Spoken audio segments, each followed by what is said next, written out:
Good evening, everyone, and welcome to Quantum Spirituality on DreamVision7RadioNetwork.com, the show where past spiritual wisdom and present-day science merge to show us our future. Your host is Peter Canova, author of the 25-time award-winning book series, The First Souls Trilogy, available on Amazon, and Peter's website, petercanova.com. That's PeterCanova.com. This show is a live video, so if you're only listening and want to watch, go to Peter's website, petercanova.com. PeterCanova.com, where you can access his Facebook page to leave comments or questions, and click the D7RN link where you can receive a free gift video.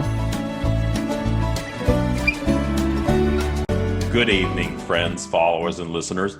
I'm Peter Canova, 25-time award-winning author of Pope Annalisa and the First Souls Trilogy, and I'm your host on Quantum Spirituality on Dream Vision's 7 radio and TV network. Quantum Spirituality is the place where the past and the present merge to tell us about our future. Now, I always encourage everybody to go and look at the archives and view the first 3 episodes, because it's there we give a very comprehensive audio-visual presentation on the topic that this show is really about, which is consciousness, from where it comes, what it is, and how it operates in our lives. And if you go to my website, petercanova.com, PeterCanova.com, that's where you can access the archived episodes. And you'll also be able to see a number of articles, blogs, and videos on a variety of interesting topics related to this show. I think we have a really good show lined up for you tonight. And really, without any further delay, let's get right to it and enjoy. Hi, everybody, and welcome back to Quantum Spirituality. We have an interesting show lined up for you tonight. We're going to finish off our series on consciousness, and then a little later on, we're going to have a fantastic guest tonight, Reverend Dr. Temple Hayes from Unity Campus of St. Petersburg.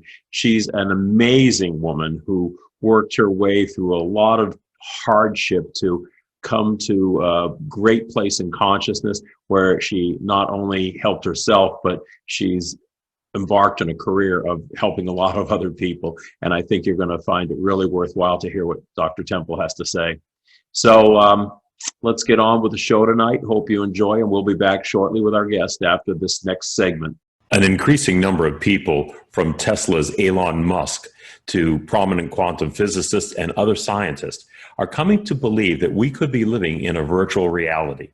It sounds pretty trippy and fantastic, but the weight of the facts makes a compelling case. In previous shows, we discussed the holographic universe theory, the idea that our world resembles a giant holographic image. Today, we're going to study the fascinating case behind the picture. No pun intended. Let's start with a bit of history of how the holographic universe concept came into being. A hologram is information encoded on a 2D flat surface or medium that is projected out as 3D images. There is more to it than that, involving light and interference patterns, but we're going to keep it simple. With the rise of quantum physics as a branch of science in the early 20th century, a picture of connectedness began to emerge at the quantum level that creates the world we live in. Things like electrons knowing each other's actions at the equivalent of light years apart are some of the things we cited in previous shows, indicating an invisible field may be in operation that is the medium binding matter and energy together. In the 1970s, neuroscientist Carl Pribram's work suggested that the human brain operates in a holographic manner to produce 3D perceptions. Physicist David Bohm indicated a deeper reality in operation he called the implicate order. The sum of their work formed a theory concerning consciousness as a holographic energy function. The later work of a number of physicists studying black holes like the one in back of me indicated that the universe itself may be a cosmic holographic projection. Incidentally, you're witnessing history. I'm the only person ever to survive a close encounter with a black hole. In the movie The Matrix, underlying reality was mathematical information delivered in energy streams. Now, let's get into some specifics to understand the basis behind the matrix or virtual reality. Much of the material I'll be discussing today tracks a lecture by Dr. Richard Epp given at the Perimeter Institute for Physics in Canada. What I've done is to break it down to be understandable for the average person and cast it into a more coherent theory of reality that is reinforced by ancient mystic wisdom. This was no small task, and at times I practically had to inject myself with coffee for enough energy to wrap my mind around this information so that I could communicate it to you coherently. But I recovered, so here we go. The first thing is that we need to start off with three basic facts from quantum physics expressed as formulas. The first formula is E equals hf, or Planck's equation, which is the very foundation of quantum physics. In plain language, this reveals that the light we use to perceive objects comes from a shower of particles called photons. Light and photons are generated by the action of electrons moving around atoms. A photon is therefore a form of electromagnetic energy. So light or electromagnetism forms all that exists at the subatomic level, which in turn forms the visible world. Light is radiated, transmitted, and absorbed in discrete energy packets called photons or quanta. It's the basis for all we perceive and experience. The discovery of quanta of light is where the whole science of quantum physics started. It's all about light, folks. And remember how we were told God is light in all the religious and spiritual texts? Now, imagine the sphere in back of me is the master source of all light. It spins off infinite amounts of sub-frequencies of light.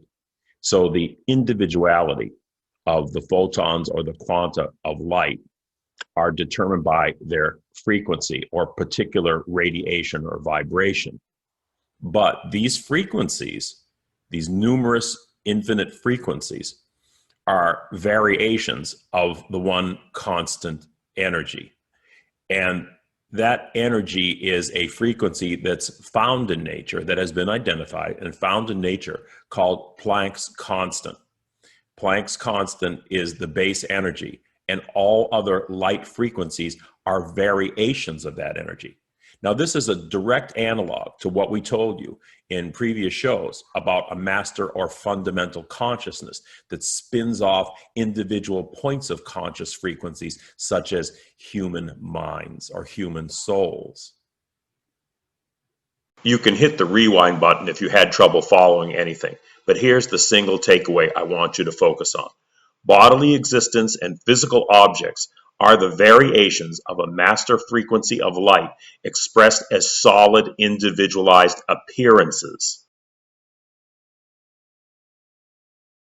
The second important equation is Einstein's E equals mc squared, which tells us that matter and energy are interchangeable. This links quantum light energy to matter because matter is made of energy and it resolves back into energy. The simple takeaway from this: light is physical as well as being energy. Matter is energy as well as being physical. Matter and light energy are the same things. This is the third key formula. It reveals that information contains matter and energy, and specifically shows how much information or mass an object can contain. It was derived from studying black holes, but it reveals some shocking facts about reality in general. You need to understand some important things about the nature of information. In its common usage, people think of it as an abstract concept. It's just knowledge, thoughts, or ideas after all, but that's a fundamental misconception. Science has a much more precise and realistic definition of information. Information is not abstract. In our last show, we told you that energy contains directive information, which is a hallmark of consciousness. Scientifically speaking, all mass and energy contain information, and it must be embodied in one physical form or another. For an example, a woman may have a thought in her mind. She can write it out on paper which is a physically embodied form of paper and ink molecules, or she can type her ideas into a computer. The information stored in computer systems is no more abstract than the writing on a piece of paper. It is created by concrete physical processes. The computer operates off a binary system of storing strings of ones and zeros that are translated as intelligible information onto the screen. The sequences are delivered by electrical currents flowing through transistors, which is a physical process, and the information on the screen is nothing more than a molecular representation, just like the handwriting on a piece of paper.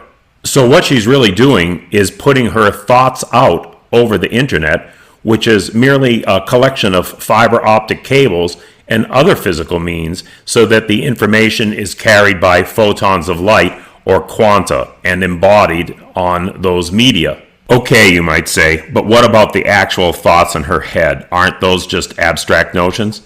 No, they're not. The thoughts in her head are movements of energy encoded in physical neurons and dendrites and electrochemical physical reaction within the brain's neural network. All of this is a physical process. To illustrate the importance science places on the reality of information, look at this quote by noted physicist Jacob Bekenstein. Likewise, a century of developments in physics has taught us that information is a crucial player in the physical systems and processes. Indeed, a trend is to regard the physical world as made up of information with energy and matter as incidentals. Matter and energy are incidental. Pretty interesting statement. Kind of like saying that matter and energy are the delivery systems for consciousness, which is information. If you remember on previous shows, we said that consciousness is directed information that creates and permeates all existence from a pebble to a human being. We are nothing more than bundles of information expressed as energy and matter, given different forms according to the frequency of the energy that's present. So now we're going to relate all this knowledge back to why we may be living in a holographic universe. Let's take the example of a sphere. We're going to inject that sphere with information consisting of light photons like the little bubbles you see in the sphere in back of me. Remember that information is physical, so that photons are information carriers, having both energy and mass. Now, there's a limit to how much information can be crammed into any sphere's area before it collapses in on itself and it becomes a black hole, not a desirable circumstance. But the definition of any given thing is the information contained within its area, whether it's our bodies, our world, or our universe.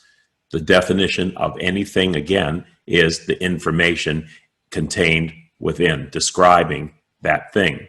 So, if all objects or systems are the sum of the information contained within their areas, then how do we define an area? Well, there's a scientifically proven unit of measurement found in nature that defines every area. It's called a Planck area. It's a series of minute two-dimensional Planck areas that envelop and define any given object or system, like the surface area of the sphere depicted in this grid. You have to remember that area is a flat two-dimensional geometric measurement, like the quilt work of Planck areas peppering the sphere in back of me. It's the volume inside the sphere that's three-dimensional. But here's where things get really startling. Physics has found that the amount of information you can cram into a given area is proportional to the area, not to its volume. All that information we crammed into the sphere is not inside the 3D volume of the sphere. It's in the two-dimensional surface area. Now, I want you to really get this. It's like saying the water isn't really in the bucket. It's actually outside on the surface of the pail. So say that the sphere of the Earth here represents the universe, not just the Earth, but the entire universe. If we apply what we just learned, it means that everything inside the universe, including us, our activities, the things we experience around us, are not directly in the 3D world that we experience, but rather they're a projection of a cosmic 2D movie screen. In effect, you can see that what we think of as the physical world is painted on the surface and projected inward. But this two-dimensional surface area contains three-dimensional information, just like a holographic image, which is exactly the way a holographic image works. It basically starts off as a two-dimensional flat representation that's illuminated by light in certain ways as to project out 3 dimensions. This is why many are postulating that we live in a simulated virtuality of a holographic universe. So reality is bits of information living on the surface area of a space surrounding a volume.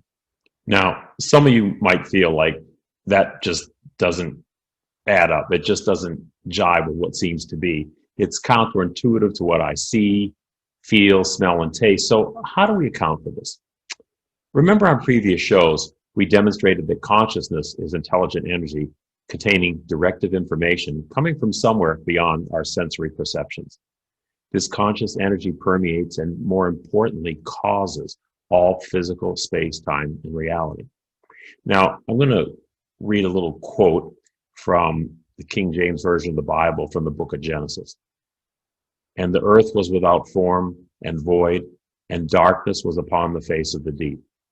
And the Spirit of God moved upon the face of the waters." Now, if only a void existed, what waters did God move upon? Well, water is the metaphor for waves, and energy propagates in waves.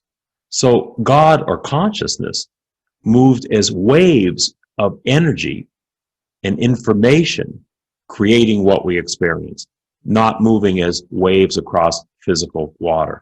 This is the way the ancients would have described such a complex and mystical phenomenon as the creation. They would use the metaphors of things of common everyday experience to themselves. Science gives us a new way to look at things. But we said in previous shows, and we've just reemphasized, that consciousness and life are variations of a master consciousness or frequency. And we are like tributaries of the master stream of consciousness, each contributing to the network of intelligent information that forms the creation. We are co-creators or sub-creators in effect. This is what the ancients told us. This is the direct scientific analog that you've heard today to that ancient spiritual wisdom, such as the Hindus and Gnostic seers who said that God worked through its emanated spiritual beings to project and shape the visible world. The world, as the Hindus have said, is the great dream of a playground in which God fools itself. This holographic concept that we've learned today supports ancient mystical wisdom that stated that the entire phenomenal world is a projection or dream of a universal consciousness that has been called God, among other names. Once you realize you're an active component in the matrix that projected our virtual reality of a world, once you remember that your higher self is projecting this dream, then you can use conscious energy to modulate your perception of reality and therefore your experience of reality.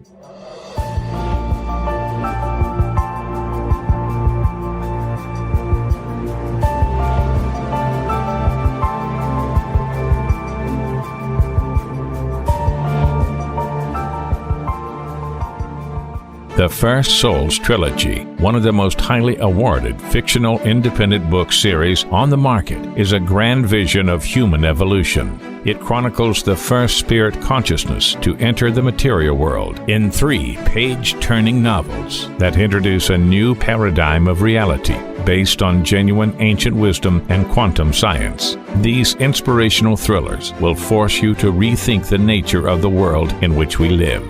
Visit the petercanova.com website for information and ordering. In a world facing annihilation, a miraculous African nun rises to become the first female pope through a web of war, murder, and betrayal.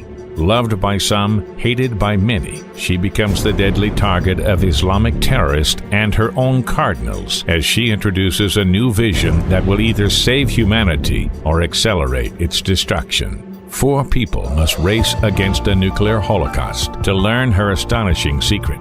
Pope Annalisa is available at petercanova.com, Amazon, and other online booksellers and bookstores worldwide.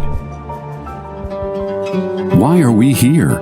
How can we be happy? Questions asked from millennials to boomers. Crappy to Happy, Sacred Stories of Transformational Joy answers them using true stories of grit, grace, and love. James Redfield, author of The Celestine Prophecy, wrote in the foreword, "This book is a seminar about emerging truths and offers grounded solutions through the art of the comeback." Dr. Bernie Siegel, a contributing author, wrote, "Bodies die, but spirits and consciousness survive and recycle." So, grab some tissues, open your book, and prepare to cry and laugh till it heals.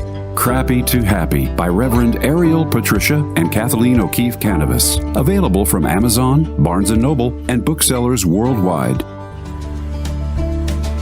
How did life start on Earth, and why is there so much suffering? Are we living in a simulated reality like the characters in the Matrix movie? Do parallel dimensions exist alongside ours, influencing our experience? What are the mysterious dark energies that penetrate our universe? Peter Canova folds space and time to bring the twin bookends of ancient wisdom and quantum science into a single focal point, answering these and many other deep mysteries of the creation. Quantum Spirituality can be heard every Tuesday at 10 a.m. and 10 p.m. Eastern and 7 a.m. and 7 p.m. Pacific on syndicated Dream Vision 7 radio network. See the show where past and present merge to show us our future.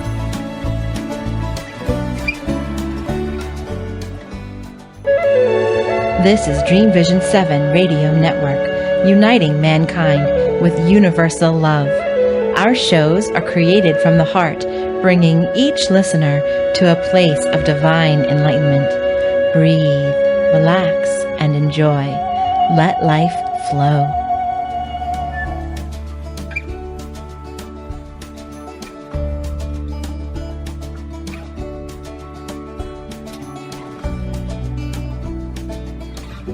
Well, I hope you all enjoyed the last segment on consciousness, where we kind of tied up a series of instructional videos on the subject of consciousness. So right now, I want to get on and have you meet our special guest today, Reverend Dr. Temple Hayes. Temple Hayes has become one of the most prominent national figures in the New Thought movement. She's an inspirational author, speaker, and teacher of spiritual consciousness. Temple's life story is really educational for all of us. Rejected by her family at an early age for being what she was, Temple had to overcome alcoholism, among other problems, to become the leader and the inspiration for so many others that she is today. So, that's the official introduction. But now I want to tell you a little bit more about Temple Hayes, because she happens to be a personal friend. Several years ago, when I was on a national speaking tour, my PR agent, Steve Allen, booked me at a location in St. Petersburg, Florida, which happened to be the Unity campus there. And there was a beautiful lady I met there named Temple Hayes. And I got to know her. She was very kind and welcoming. And I got to know her over the years. Actually, we kept in touch and communicated and have gotten closer over that time. And what I really want to tell you, and I don't want to embarrass Temple by being too personal about this, but she is one of the most genuine people I have ever met in my life. With all the success that she has achieved in becoming almost like a poster woman for the New Thought movement, nothing about this has distorted her desire and her vision for helping people. She's not in it for the fame or the notoriety. That's really something that's incidental, something that she uses as a platform to reach as many people as possible. But I know her, and I know that she just has a tremendous feeling for people, maybe because of what she's been through herself. Maybe that's how her soul came into this world, but that's how she is. And I really respect that, because I do see a lot of people, when they kind of get into the upper stratosphere of any achievement in life, lose their way a little bit. But I can safely say that hasn't happened with Temple. And I went to the Unity campus to give my talk, and I was really kind of blown away. I've talked to a lot of venues across the country, but this was just such a beautiful place. I mean, it's not one of these places where you go in Sunday and you hear a little sermon and then you split. You can go there any day of the week. It's like a sanctuary, like a refuge. They have a wonderful little restaurant, vegetarian restaurant there.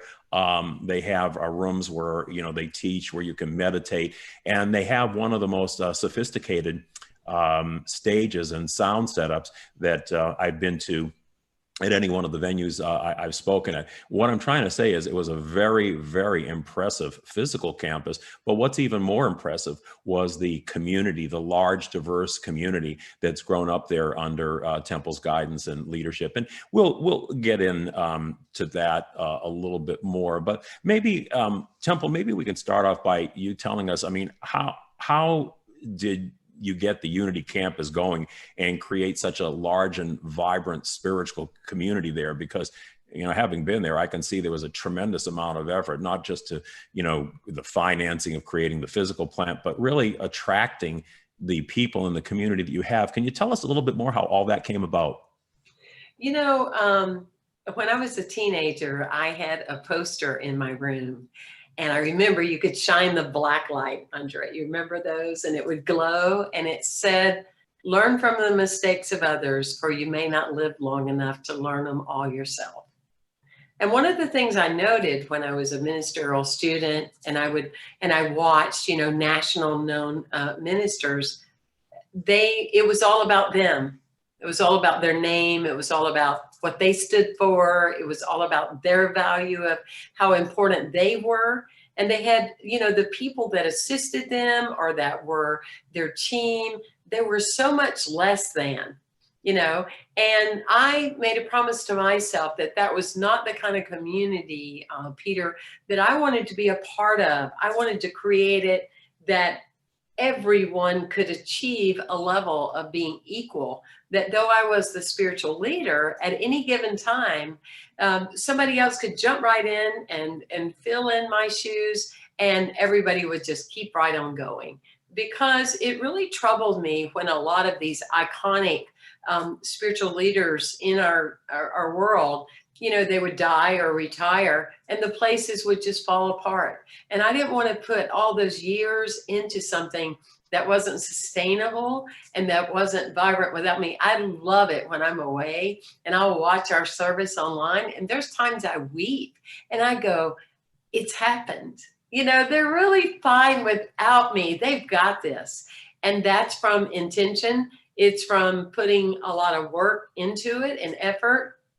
And, allowing the consciousness. I love that you use that word as part of your show and part of your branding, but it does take time to build that consciousness that you get the right people, but it's very exciting. And I appreciate that you notice the value, because it's been a lot of intention. And one of the things about the New Thought movement that has bothered me is that it's, it tends to say we're diverse, we're inclusive, but you go into so many of these communities throughout the world and they're all over 60 and basically white people, especially in the US. So it was with focus that we wanted to focus on all ethnic groups. And that means giving them leadership roles. Any diversity, that means they must play a part in it. It can't just be that you talk about it. It's got to be that it's evident, in your community. Yeah, I know how some of the things that you and I have spoken about in the past along this line are maybe not, very popular, let's say, in the industry that we're in, because nobody likes to acknowledge the fact that ego still gets, fairly rampant in there. But I think the importance of what you just said is that instead of building a community that is based around a figure that can collapse with a figure, what you're really trying to do is empower your audience, empower your parishioners to be spiritual leaders in and of themselves. It's like, let's all become Christ, instead of just. Let's all become Christ, because you're exactly right. Because what happens often in these kind of communities is they talk great ideas. They tell people you're born to be great, don't be afraid, step into your greatness, but they don't have anything for them to do. So often people leave. They go somewhere else to do something else or create their own thing, where my thing has been, you don't need to do that. You don't need to go somewhere and get a building and do your thing. Do your thing here. Yeah. Let's all benefit together. And it's such a phenomenal thing when you tap into that synergy. And yes, I find it discouraging also when I am around some of my colleagues and they're just full of themselves. And that is an area that I just I promised myself that I would never forget where I come from, because it is not I, but the spirit within me that does the works. I have to allow it, but my energy and my essence, I'm full of spirit rather than being full of myself. And I think that shines through, and I think that's why Unity St. Petersburg has been, so phenomenally successful. It's because of that, the spirit of its leader. But Temple, you're on top of so many things besides running the Unity campus. I mean, how do you maintain that energy level? I mean, particularly during this time of kind of mass COVID depression and lethargy. And, you could even see by looking at you, I can see that shine and energy there. Tell us how you do that. It might help some of the rest of us, lift our spirits up. Well, I think some of it with me is, is the shamanism. It's I really am into the practice of nature. And I believe that we get energy from nature and that we are one and the same. So I am deeply connected to outdoors, water. As you know, us living in a peninsula, and you're being here as well, there's a vibration that comes from that. I think people living in the right place, whether you're mountain people or water people, I think that's very important. But I think for me is through the years, I have changed some of my beliefs about energy, because I believe that I play a part in preventive energy. I wouldn't say, Peter, I'm going to stay up 7 days in a row and look at me, I'm going to be just off the chart with energy. There's a respect towards energy, but I don't believe that I generate the energy. And I think that that's a very big difference between people in everyday life. I've been on many an airplane on Monday, and people they're already talking about how tired they're going to be on Friday. Yeah. But they are, right? They're projecting a faith and a belief in less than instead of more than. People act like they have energy rations. Well, God, I've got a great week ahead, but then the grandkids are coming over. And then I got to do that. And so they start subtracting it. I don't produce my energy. It comes from infinity. It comes from wholeness. It comes from something that I'm drawing from myself. And I'm mindful to what I put my energy to.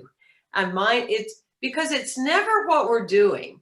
It's what we feel and believe energetically about what we're doing that either uplifts us or zaps us.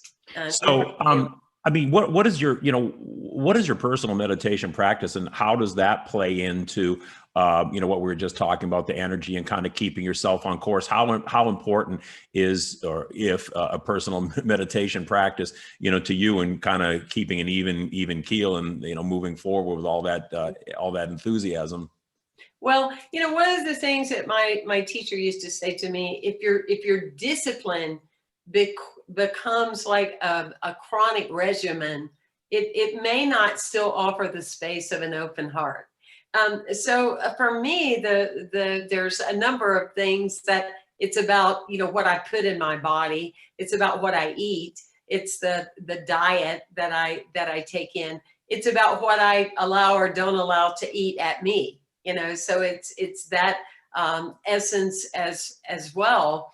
But it's very important to me. I mean, once a day for sure, that I am connecting with this life. I am connecting with guides. I am connecting with spirits of other dimensions, and bringing forth that energy, because I really believe that ancestral and otherwise, that we have tens of thousands of people that have come before us, and they're all available for our energetic health and well-being, really. So so the takeaway from that is what your mental diet that you feed yourself is just as important as your physical diet. It's just as important, yes. So at this point, we're going to take a little break. You're listening to Quantum Spirituality on Dream Vision 7 Radio. I'm your host, Peter Canova, the 25-time award-winning author of Pope Annalisa and the First Souls Trilogy. We will be back shortly. Please don't go away. We'll be back with our guest, Reverend Dr. Temple Hayes.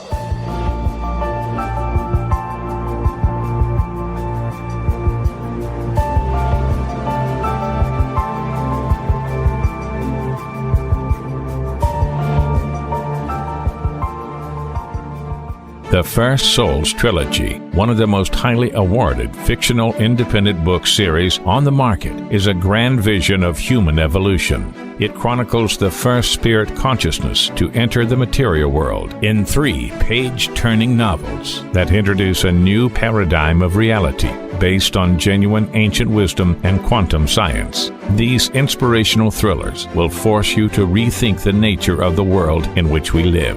Visit the petercanova.com website for information and ordering. In a world facing annihilation, a miraculous African nun rises to become the first female pope through a web of war, murder, and betrayal. Loved by some, hated by many, she becomes the deadly target of Islamic terrorists and her own cardinals as she introduces a new vision that will either save humanity or accelerate its destruction. 4 people must race against a nuclear holocaust to learn her astonishing secret. Pope Annalisa is available at petercanova.com, Amazon, and other online booksellers and bookstores worldwide. What if dreams can diagnose your life? What if we can meet the love of our life in dreams? Join host Kat O'Keefe Canavas, the #1 internationally best-selling author of Dreams That Can Save Your Life, written with Duke University medical doctor Larry Berg. Dreaming Healing is where we'll explore dreams, research, and interpret dreams from you, the caller. Dreaming Healing shows can be heard every Tuesday at 9 a.m. and 9 p.m. Eastern, with live shows on the first and third evenings at 9 p.m. Eastern, 6 p.m. Pacific Time on syndicated Dream Vision 7 Radio Network. Come live your dreams out loud with Kat. How did life start on Earth, and why is there so much suffering? Are we living in a simulated reality like the characters in the Matrix movie? Do parallel dimensions exist alongside ours, influencing our experience? What are the mysterious dark energies that penetrate our universe? Peter Canova folds space and time to bring the twin bookends of ancient wisdom and quantum science into a single focal point, answering these and many other deep mysteries of the creation. Quantum Spirituality can be heard every Tuesday at 10 a.m. and 10 p.m. Eastern and 7 a.m. and 7 p.m. Pacific on syndicated Dream Vision 7 Radio Network. See the show where past and present merge to show us our future.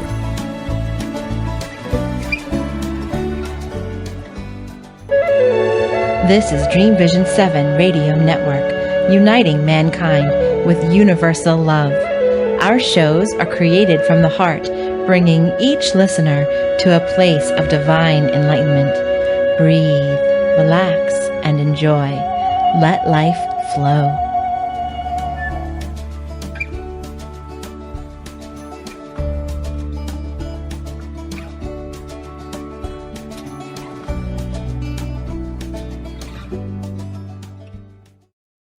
Welcome back to Quantum Spirituality on Dream Vision 7 Radio. I'm Peter Canova. You can find out more about me at petercanova.com. That's petercanova.com. You can go to that website where you can also access the archived files of our previous shows. Please also, if you have any questions or comments, you can leave them either on the website or at my Facebook page, Peter Canova Author. We always welcome any questions and comments. So we're coming back with Reverend Dr. Temple Hayes, our guest for today. So Temple, you've authored some very helpful books. And can you tell me some of the key points you address in the book? When Did You Die? Eight Steps to Stop Dying Every Day and Start Waking Up. Can you give us some insights from that book for the listeners? Absolutely. And those people that have an interest in increasing the energy in their lives, the book gives several steps and processes, that you can use or that I've used that have really helped me, because that is a comment that people make when they meet me and they find out my age. They go, I've never met somebody that's your age that has as much energy as you do. So I know it works. The things that I talk about, dying. Often people think about that, Peter, as a one-time event. Dying can happen within a day, within a week, within a month. And so we are always pruning, if you will. We're letting go, we're dying away some old ideas, and we're allowing room for new things to come in. So I really, when I talk about dying in the book, When Did You Die? It's about energetically. It's about your spirit. It's about the space that you hold. It's another level in psychology would be, when the heck did you give up? Or when did you just start settling for ordinary when you're here to have a ridiculously amazing life? And so I give many steps and processes and questions that people can ask themselves and one another to say, where am I less than? Where am I not showing up or doing the hokey pokey and I have my full self in? And I really love that kind of energy. And I was very grateful that in my 30s, I heard other people talk about that dying is not just one time. It's an ongoing thing. And so is being born. I love to tell people, happy birthday. Your parents birthed you, but you allow yourself to be born over and over and over again. And that's evolution. Yeah, with the Christian background, we always were kind of told, we get our rewards in the afterlife, we get our, rewards in heaven. And the evangelical community speaks a lot about, being reborn. I mean, I do think there is something to it. I think I agree with you. Being reborn is basically something we should be doing while we're alive. It's changing a direction. In fact, I'm trying to remember, it slips my mind what the ancient Greek word was for it. I think it was to repent. I think the ancient Greek word for martyro meant changing directions. So, it's sort of like if your life is really on a track that is very not productive, and then something happens to you, some day that you wake up, you have a change of heart, and that change of heart leads you to seek out different things, and then when you seek for something different, you become something different. That's really being reborn, while we're still alive. So the time to repent, or the time to be reborn, really is while we're still in body, and then things I believe probably just get better in the afterlife because of the work you do here. At least that's my personal view of it. But yeah, I very much agree with your view about what it is to be reborn. And, that brings up another thought that so many people come to spirit or come to consciousness because they're suffering. Suffering is one of the key things that kind of serves as a spark. And I guess in a way you could say there's a silver lining to every cloud. And I think that when you kind of hit bottom at a point, a lot of people, unless they just want to pack it in right there, say, I can't go on like this anymore. There has to be a better way. There has to be something different. We all have different forms of moving back up. Some people will become, let's say evangelical or born again Christians. Some people will go to AA. Some people, it will take different forms. But again, I don't put a judgment on any of that. I think that's all good because it means a change of direction. They don't have to all become like you or like me or whatever. They just have to change direction to go from, south to north, let's say. Yeah. And I think that's really important. You had in your life a lot of adversity and personal suffering and traumas to lead you where you are today. And I think some of those things you expressed in a very moving segment in a book called Crappy to Happy, which was compiled by Kat Canova, who is another host on our Dream Vision 7 radio network.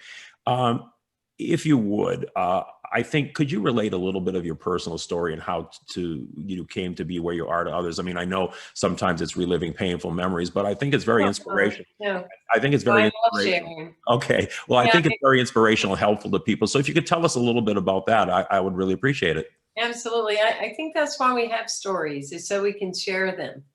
I think we have these stories. They become our delicious friendships, because every time we look at them from a different set of eyes and a greater open heart. So suffering. So when we look at people that are suffering, it's because they're not being authentic, or there's been a change that's been requested that has not been answered. And that is part of the suffering modality. That being said, I was born in a small town with big hearts, but very small-minded, deep-rooted Southern Baptist community. And when I was 10, my mother was taken away from our family for an alleged affair. And that was very chronic and tragic for our family. And our family was never the same after that, nor was she. So that was that first level of abandonment and lack of trust. And then when I was 13 and a half, my family discovered that I had an inappropriate relationship with a 17-year-old girl. And so that moment was a defining moment in my life, because the way people looked at me, Peter, was different. The way they saw me, the room, when I would enter the room with my family or my aunts, got quiet. Because my grandmother told me at 13 and a half, I'm so sorry, I'm not going to get to spend heaven with you. You're going to hell based upon the life that you've chosen to live. That's tough for a young woman to hear. It's very tough. And, and I'm thinking, I don't even have my driver's permit. You're already telling me, that I'm going to go to hell. But yes, it was just so devastating to go from being people's favorite to being somebody's nobody, and feeling that vibration all around. So because of that abandonment, rejection, I'm no longer blaming, but then because of that feeling, I abandoned and rejected myself. I went to take that drink intuitively. I got a no, but I did it anyway, 15 years. So I abandoned and rejected myself. But I've told my story, and I have been not anonymous. I have been telling my alcoholic story since I was in my 30s, about how, I survived myself. Well, I think that almost everybody has what I call a traumatic defining event in their life. For you, it was the situation with your mother. I've had my own, which I won't recount here because this isn't my story right now. But I think we've all had those, those moments, and it alters the course of our life. It will either alter it for the better or the worse. You can either let these things destroy you, or you can, somehow, find the path. The path, whether you believe the path upward is spiritual or conscious or not, it is, because if you're going upward, it's a spiritual event. I just want to remind you that you can listen to the show online, in phone, or in cars. And if you have any questions or comments, please visit my website, petercanova.com. That's petercanova.com, where you can learn a lot more about my work, my books, and you can access the archived episodes of Quantum Spirituality. Temple, I remember a quote from you that I thought was very interesting, and maybe you can elaborate on that a little bit, because I think it might be instructive for some people. It was something like, to wish upon a star is progress, to know you are one is evolution. Let's address this from a consciousness perspective. What did that mean? Explain that a little bit more to our listeners. Well, that's very Disney, isn't it? To wish upon a star makes no difference where you are.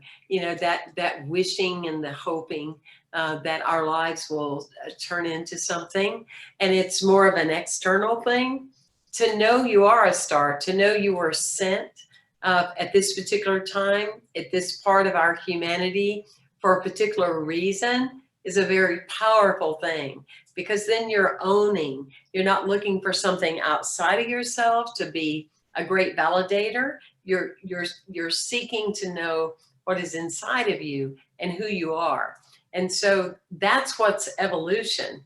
It's because with every generation, we bring gifts, we bring resources, we bring a different level of wisdom. And it's so important that we be who we are in that way. When I spoke at Carnegie Hall for the Christmas Eve message last year, I was saying how that when I was 19 and still drinking, someone talked me into getting a tattoo, and I got a crescent moon and star. Well, let me tell you, getting tattoos back then wasn't cool. People didn't do it, okay? And so I go home and my aunt sees this tattoo on my arm, and she said, "What in the world have you done? That's the Islamic satanic sign, and you're going to get that cut off your arm immediately." Well, obviously I didn't. But years later, Peter, I spoke at an AA conference, and a man wanted to gift me with the gifts, a token to say thank you. And he had gone online and bought me the image of the way the stars were lined on the day that I was born. And it was a crescent moon and star.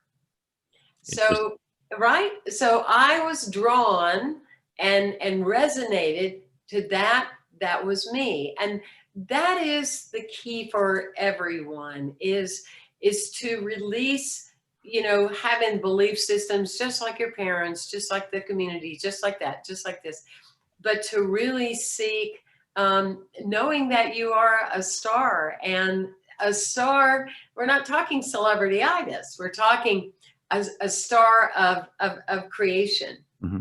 Now, I guess we have time for about one more question. And I've heard you in the past make a distinction between knowing and knowingness. Mm-hmm. Can you explain that a little bit? Yeah, well, you look at all the data. I mean, you could ask any question you want to know, and you go on Google or you go on a search engine, and there's your 32,000 answers about the same thing. And we develop our minds that way. We develop our intellect that way. But there's a knowingness, and knowingness draws from wholeness. It draws from universal. It draws from the intuitive aspect. To give you a practical example is I was seeing a woman on Zoom one night who was wanting to talk to me about her depression. So if I was coming from my knowing, Peter, I could have talked to her about depression. I could have talked to her about the red food. I could have talked to her about shamanic practices she could do towards her depression. But my knowingness invited me to go deep inside myself and to listen underneath what the woman was saying. Mm-hmm. And I said to her, your depression, what I'm getting is that your depression is about 85% not yours. It's your mother's. And she just started weeping buckets.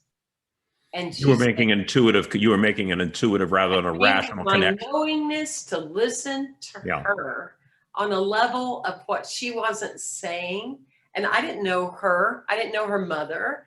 I just was going with the knowingness. It's when we are tuned in and turned on, to a different level. That reminds me of the ancient Gnostics and the distinction they made about the word to know.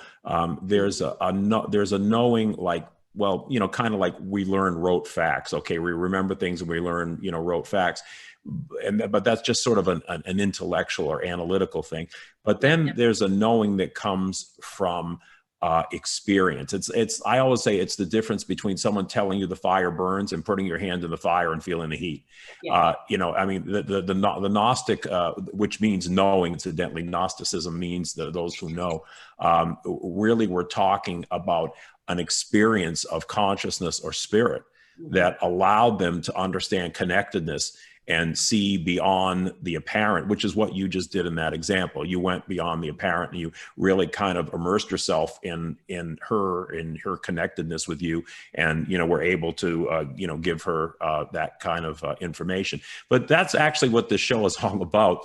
It's all about consciousness, and it's about the fact that there is really one master consciousness, and we're all variations. It's kind of like the great river, and we're all tributaries, of that river. We participate in the creation and the maintenance, of the world around us, whether we are aware of it or not. We participate in it. We're not the sole determiners of that, but we certainly are. We certainly can determine to a large extent what we personally experience, using our consciousness. And I think what you just did was a good example of how you connected with that unity, and you were able, in essence, to be so empathetic with another human being. It's connecting with that consciousness, I think, that allows you or allows any of us to do that. I wish that more counselors and therapists and spiritual leaders would come from that wellspring, that dwelling place, when they work with other people, because often people just treat the facts of what they're hearing. A lot of times the gift is in what isn't being heard, and that's a practice. It's a clarity of practice of doing your work that way. Well, Temple, I could probably go on with you for another couple hours, but we've reached the end of our show today. A big thanks to our producer, Bob, and please join us the first Tuesday of every month on Quantum Spirituality. This show will be archived on the Dream Vision 7 radio network, my website there, which can be accessed through my website, petercanova.com. So until next time, please join us again for Quantum Spirituality, the show where the past and the present merges to tell us about our future. Thank you very much. And thank you, Temple. This ends today's segment of Quantum Spirituality, the show where the past and present merge to show us our future. Join us the first Tuesday of each month for cutting-edge information and informative new episodes. This show will be archived on the Quantum Spirituality Dream Vision 7 Radio Network website page, also accessible at petercanova.com. That's petercanova.com. This is Dream Vision 7 Radio Network, uniting mankind with universal love. Our shows are created from the heart, bringing each listener to a place of divine enlightenment. Breathe, relax, and enjoy. Let life flow.